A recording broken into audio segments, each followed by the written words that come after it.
સરકાર એવું કહે છે કે ગુજરાતમાં દારૂબંધી છે, કાગળો ઉપર પણ દારૂબંધી દેખાઈ રહી છે, પરંતુ જ્યારે તેની તપાસ કરવા જઈએ છીએ, રિયાલિટી ચેક કરીએ છીએ, ત્યારે ક્યાંક ને ક્યાંક દારૂબંધીના જે ટેગ છે ખોટા પડી રહ્યા હોય તેવું લાગી રહ્યું છે, કારણ કે ખુલ્લેઆમ અત્યારે દારૂ વેચાઈ રહ્યો છે, જેના કારણે લોકો તેને કન્ઝ્યુમ કરી રહ્યા છે અને હવે લોકો એને લઈને પીને બબાલો પણ કરી રહ્યા છે। શું છે સમગ્ર માહિતી, વિગતે ચર્ચા કરીએ। નમસ્કાર, આપ જોઈ રહ્યા છો ચક્રવાત ન્યૂઝ, હું છું આપની સાથે નિધિ।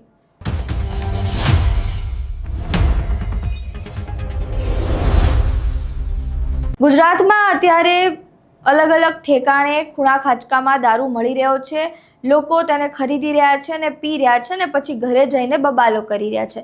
ભાવનગરથી કિસ્સો સામે આવ્યો છે કે જેમાં એક વ્યક્તિ જે નશામાં છે તેને પોતાના પાડોશીને હથિયાર બતાવ્યું છે, ભૂંડી ગાળો ભાંડી છે અને તેમને ધમકીઓ પણ આપી છે। પહેલા આ વિડીયો જુઓ। તું મને પકડી રાખે તારો બાપ પણ મારે એમ જય હાલ નહીં મારા હાલ છે ભાઈઓને આ દેખ તને ખબર પડે બંધા મારે પોલીસ આવે છે તો માર આવે છે તમે આવી જ જય મૂકી દે વિડિયો ઉતરે છે આવે છે મન મારી માનજો મને આવે છે પોલીસ વાળા બાબુ કેટલો પીધો છે તો મને ઠીકા મારે આવે છે જો ગાડી એવું હા પછી શું સાચું બોલ હા મારા બે છોકરાને મુક્તિ લઈને મારા તો હાચું લે ઈસો કરાઈ જો સાર બતાય મૂકી દે એ વિડિયો મૂકી દે વિડિયો ઉતારે છે પણ વિડિયો ઉતારવા દે એને બતાવવા તો જય જય તું ફરાય એ રેવા દો, તમે રેવા દો, દેવું મને તમે રેવા દો। જય વિડિયો ઉતારે તમારા એ ભાઈ હાલો અંદર આવ જોજો તમે આવી જાઓ, દાદા આગળ વયા જાઓ। હાલો કીધું કરાય એને નતું કર્યું હાલ અંદર વઈ જાઓ પોલીસ વાળા આવે છે પોલીસ વાળા આવે છે માસી નંબર આવે છે જય હાલ ગાડી આપ તમારા હમસે રમ્યાના હમસે આવે જય હાલ હવે પણ હું થઈ જાય અહીંયા? પણ લઈ લીધો આ સુધીનો હવે આવા દે હવે પોલીસ આ જયરાજ કાકાએ કર્યો ને ફોન અરે હા આવી ગઈ પીછી, તું અંદર વઈ જા।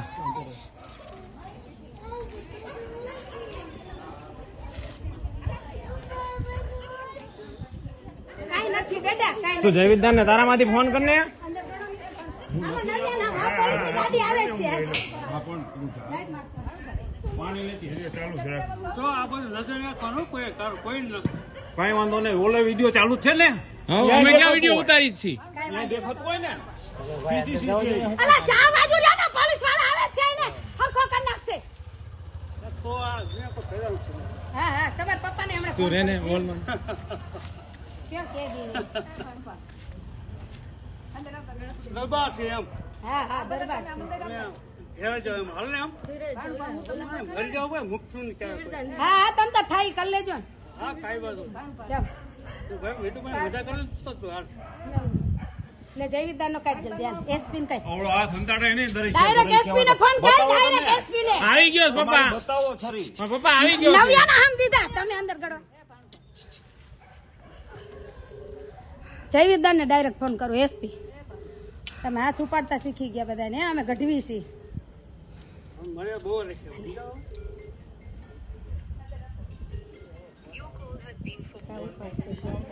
હમરીનો રખાય થરીને ઉપયોગ કરાય હવે આમ હાલો લઈને તો હું કાઢી આ નીકળી છોકરા બહાર લેજો, આ છોકરા તારે તાત્કાલિક ટેકો દે એવા લે ભૂંડે ભૂખ ગાય આવડે ઉભો રહી જાય આવે જ છે પછી બોલાવી લીધી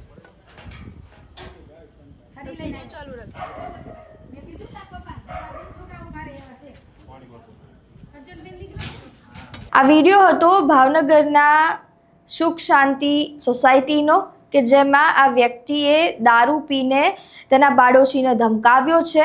આ સમગ્ર મામલે પોલીસ ફરિયાદ નોંધાઈ છે, પોલીસ દ્વારા એક્શન પણ લેવામાં આવ્યું છે।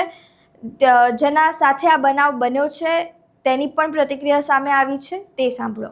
મારું નામ રત્નુ દિલીપકુમાર જીવાભાઈ છે, હું અહીંયા સુખ શાંતિ સોસાયટીમાં રહું છું। ભાઈ શ્રી તંબાઈ મારા પાડોશી છે, જેઓ દારૂ પીને મારા ઘર પાસે આવીને ગારું બોલે, દારૂ બોલતા હતા એટલે મેં સ્વાભાવિક ના પાડી. ભાઈ આ રીતે ઘાતક હથિયાર લઈ અને મારી ઉપર હુમલો કરવા આવતા હતા. એ દરમિયાન અમારે આ છોકરાએ પીસીઆરને 112માં ફોન કર્યો એટલે 112 આવી. અમને બેને અહીંયા લઈ ગયા અને બોલ તળાવ જઈ અને અમે ફરિયાદ કરી.